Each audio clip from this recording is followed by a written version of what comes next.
morning students.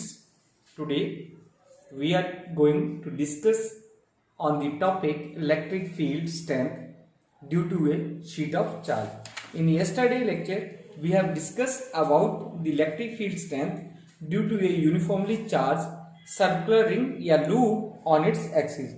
If you see the expression या if you remind the expression, that is E is equal to I cap Q upon 4 pi epsilon naught x upon x square plus a square 3/2. That is the in terms of the total charge में हमने क्या किया था, वो पूरा electric field strength निकाला था और उसी के साथ हम आज क्या है electric field strength due to a sheet of charge. अगर आपने और थोड़ी सी स्टडी करनी है तो आप ये भी कर सकते हो कि calculate the electric field strength at the centre of a uniformly charge semi circular arc भी कर सकते हो आप लोग. इससे सिमिलर आर्टिकल्स है. Today's lecture on we will focus on electric field strength due to a sheet of charge. In case of interest, if the special case is there, the sheet of charge is when the dimension of the sheets are infinite. Condition is that the sheet are infinite. So in order to obtain the expression for the electric field strength due to such a charge distribution, we would like to calculate the electric field strength due to a circular sheet of charge having finite dimensions. From the figure, you see in the figure that a circular sheet of charge of radius a, let sigma be the surface density of charge. Consider a small elementary ring of radius r and thickness dr as shown in figure. The area of the elementary ring on which charge lies is 2 pi r into dr. So the charge on the circular loop is Q is equal to 2 pi r dr into sigma, because sigma is the surface charge density. If from the figure we have taken the point L with coordinate x, 0, 0 is the observation points on the axis of circular sheet and the loop of charge. The electric field strength due to elementary ring of charge at observation point L,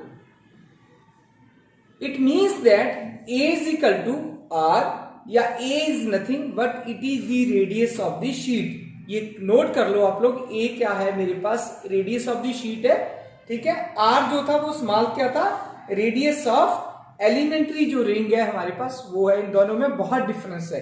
okay, this is given by D E is equal to I cap 2 pi R D R sigma upon 4 pi epsilon not X upon X square plus A square का whole 3/2. अब बहुत सारे बच्चों को confusion हो जाएगा कि हमने कैसे लिख लिया, क्योंकि अगर आप पिछला आर्टिकल्स देखते हो तो हमने वहां लिखा था D is equal to I cap Q upon 4 pi epsilon not X upon X square plus A square का होल 3/2.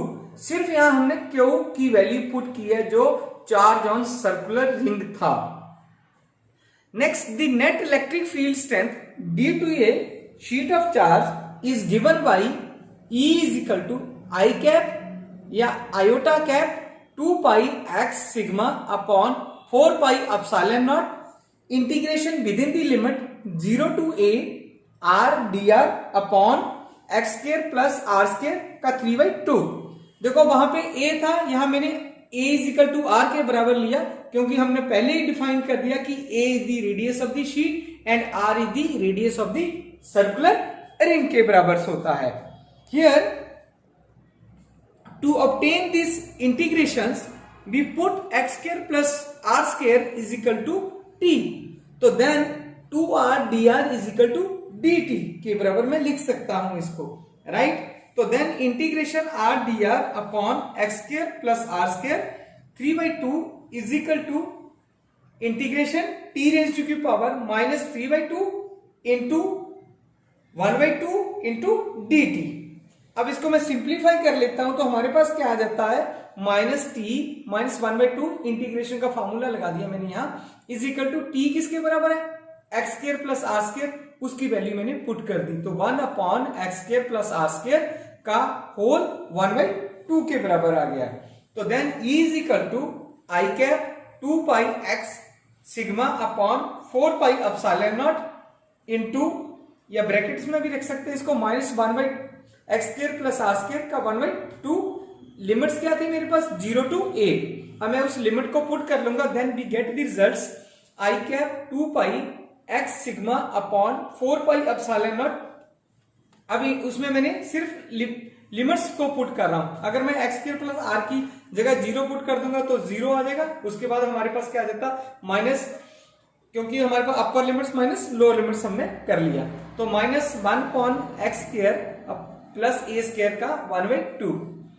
सिंप्लीफाई करता हूं इस इक्वेशंस को मैं, then E is equal to I cap 2 pi sigma upon 4 pi epsilon not bracket 1 minus X upon X square plus A square 1/2 के बराबर आ जाता है। ये तो मेरे पास फाइनाइट शीट की बात की थी, पर हम क्या करते हैं, if we talk about the infinite sheet, अगर मुझे इनफाइनाइट शीट के बराबर किसी की बात करनी है, ये इनफाइनाइट शीट की मैं अगर बात करता हूं, देन तो ए की जो वैल्यू है वो इन्फिनिटी पे जाती है।